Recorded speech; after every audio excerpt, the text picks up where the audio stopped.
Hello guys, so in today's video mag-unbox po tayo ng in-order natin online.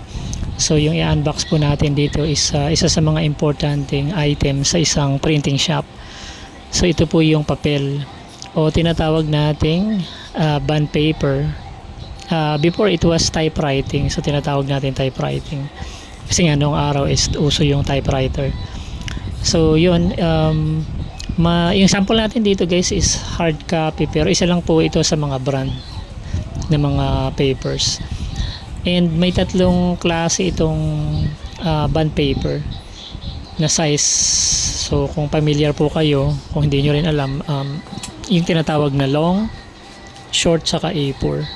And then nasusukat rin po ito sa tinatawag na bigat o yung GSM. So GSM is gram per square meter.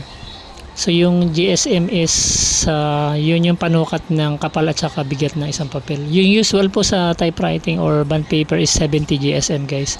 Kasi sinusukat yung papel sa bigat nito at sa kapal. So pag mas mabigat, ibig sabihin mas makapal. Usually 70 GSM, pero meron din pong mga papel na 80 GSM na katulad nito A4, pero mas makapal at mas mabigat siya. 80 GSM yan. Yung usual na ginagamit to sa mga notepad tsaka sa mga planner, mga ganon. Ito po yun.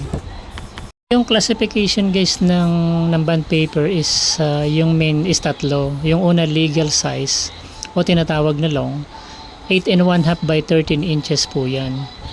Tapos yung sunod dyan is yung letter, and tinatawag din na short. So si letter or short is 8 1/2 by 11 inches.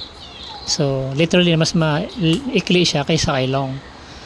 And then yung pangatlo po is most common na kung tawagin is A4.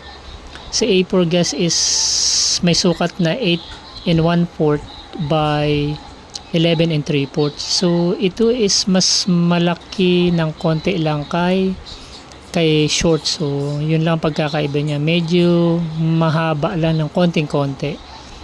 So yun lang po yung pagkakaiba niya. Pero almost identical silang dalawa.